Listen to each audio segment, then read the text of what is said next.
Hello everyone and welcome to this edition of the Daily Cannon Tactics Board. Stephen Bradley here to bring you the tactical tweaks and quirks that came from Arsenal's lacklustre, underwhelming, a little lucky, frankly, 2-2 draw at home with Crystal Palace last Monday night. Sorry about the late upload. I know a couple of you were hoping for this Tuesday. Just mad 24 hours in my life, so apologies for not getting out earlier, but if you did see the last video, a little bit of a channel update on that. We got partnered. Hey. So if you were wondering, hang on a minute, how is there an ad at the front of this? Well, that's why. So thanks. And frankly, that advert that you might have seen was probably more eventful than 80 of the 90 minutes that happened in the Emirates Stadium on Monday night. A rather dull game. And which was a surprise considering when you see the lineup that Arsenal put out, with Partey, Odegaard, Smith Rowe, Saka, Aubameyang and Pepe. Like, when you see that six, you immediately go, ooh, this'll be a good game. I'm looking forward to this. This is, Arsenal's most attacking lineup. It's not all-out attack, but it's as close, I suppose, to what Arsenal could do as all-out attack. It's, Arsenal's version of the City formation, 4-1 DM in either Fernandinho or Rodri, De Bruyne, Bernardo Silva, winger, and probably another winger, knowing Pep Guardiola. But this was just one of those performances that just didn't spark anything. And it was weird because for 10 minutes, until Arsenal scored the first goal, it was looking grand. The normal patterns of play were emerging. Tierney was always bombing up the left as usual. Saka was trying to find space in here so he could drive forward, but was being kicked at every turn by either Gallagher or McArthur, who was exceptionally lucky to stay on the field. Let's be fair, he almost launched Saka into row F in the 43rd minute, and Saka had to be subbed off at half time. But Saka was dropping back to try and get in that channel there. Partey was playing quarterback as usual. Odegaard was filling in here. Aubameyang was looking for, places to run ever so slightly. And then, Smith Rowe would go wide right.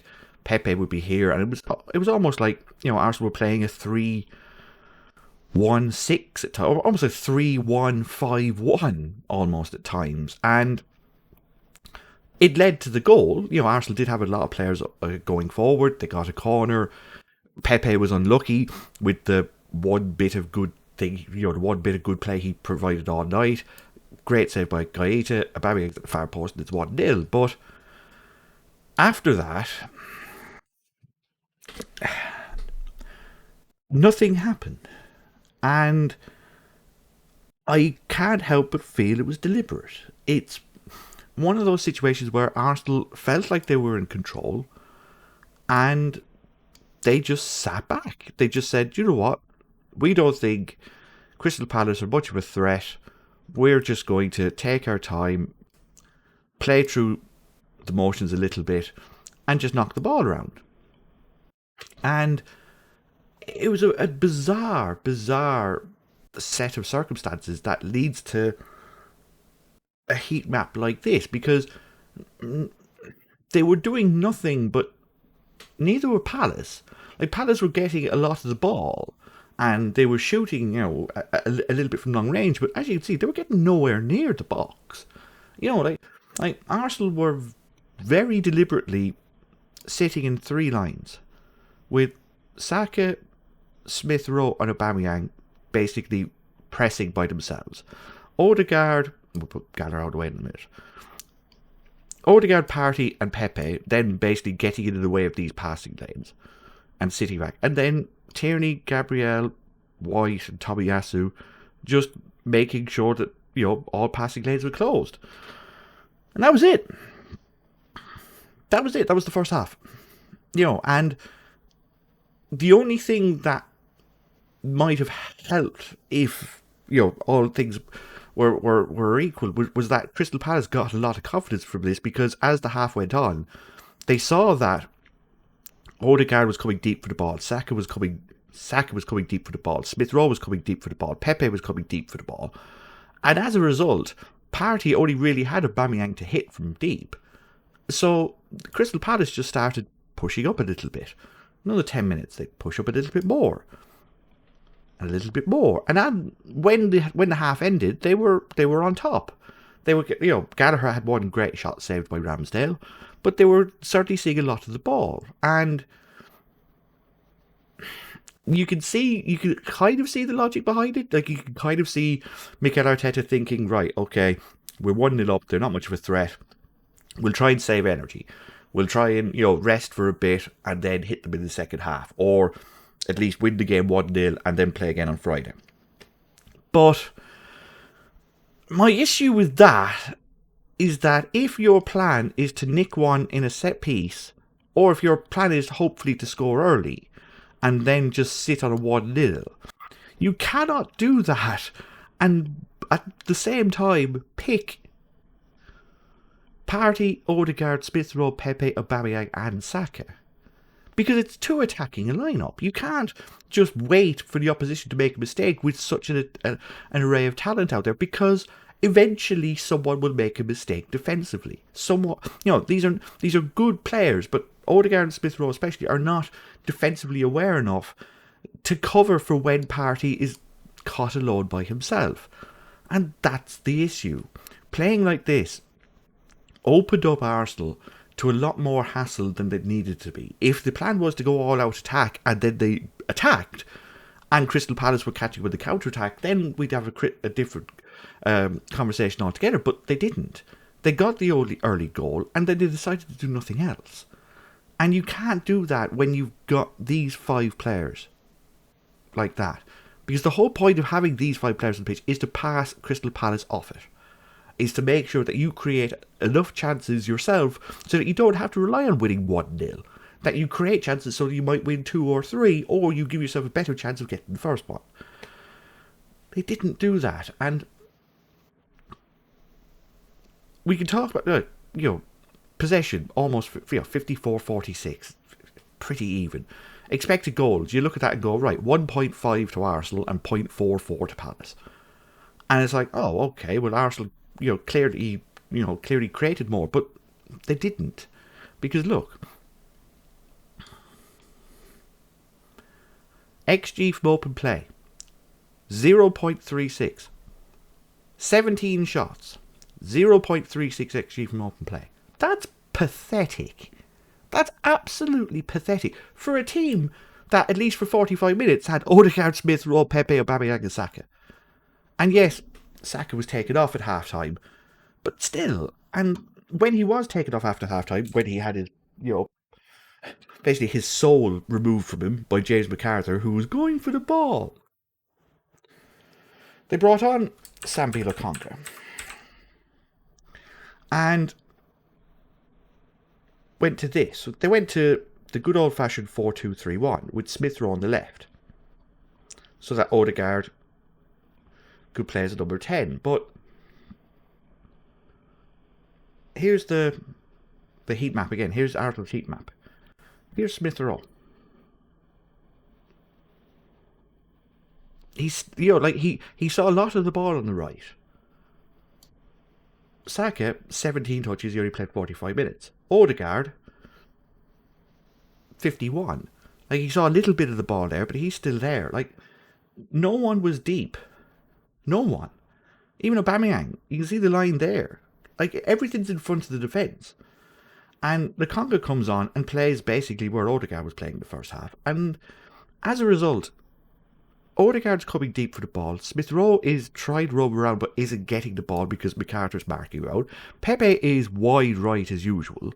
So Ayew is standing there. Edouard is standing there. Gallagher is basically man-marking Odegaard. And remember what I said in the first half, that Crystal Palace were getting the confidence to push forward a bit, at least to push up the field a bit, because Arsenal weren't running. Well, that's exactly what they did. They just moved forward and just started pinning Arsenal back, slowly but surely. And eventually, Partey miscontrols it. Ayew Milivojevic, it's easy for me to say, pounce. They're like, finally, Partey looks around, sees Lokonga out here, McArthur has him covered, no one's running ahead of him. He looks around, tries to find a pass, Ayew has him covered, blocks him, tackles, and it falls to Benteke. And then Gabriel does his absolute best to make sure Benteke gets it on his right foot, and he slams it in the corner and it's 1-1. And the second goal is identical, except it's up here with Lokonga. When Arsenal are pushing for the winner, starting to push for the winner themselves, Lokonga is caught in exactly the same trap, just 15 yards further back. And it's just this sense of Palace knowing exactly what Arsenal were going to do, because Arsenal didn't do much. Arsenal were too static, too focused on waiting for someone else to do something with the ball, too focused on making sure they were in their own position, and as a result not offering enough of an out ball for the centre midfielders to help. And it was coming. Like, there was no sense of urgency, there was no sense of like, tempo is a word that I use a lot, and Arsenal played with none for good on 80 minutes. And they made 2 changes in the game to try and change things around. And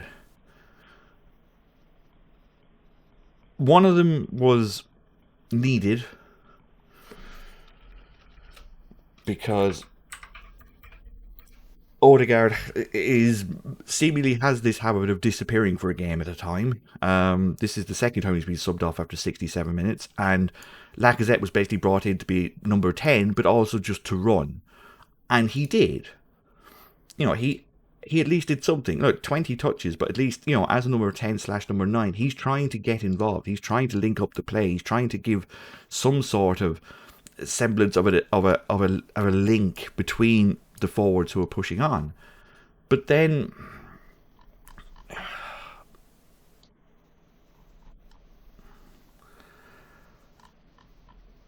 trying to figure out who. Yeah, for Partey. I apologise. When Partey came off for Martinelli, it's like, okay, Lacazette's going to go there, Aubameyang there, Martinelli's going to play. Gallagher, thanks, mate. Martinelli's going to go left wing.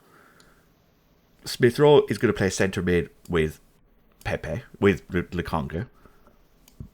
They'll go back. And it's good old 4-2-4. But for 10 minutes, and if you'd been in the same pub as I was watching the game Monday night, all the ball went to Martinelli. And Martinelli ended up here. And Guehi and Mitchell and McArthur just went, fine, that's no problem.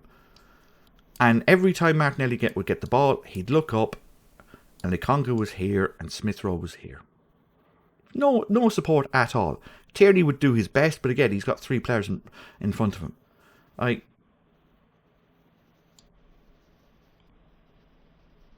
That's not where you want Martinelli. You want him in here. But they were consistently giving him the ball here and expecting him to do something. It's not his game. Never has been. Like, he's a striker who plays a little bit on the left wing. He is not a winger. He's not, and he was doing his best. He would beat Mitchell occasionally. He would beat Guehi occasionally, and then he'd look around and no one to pass it to.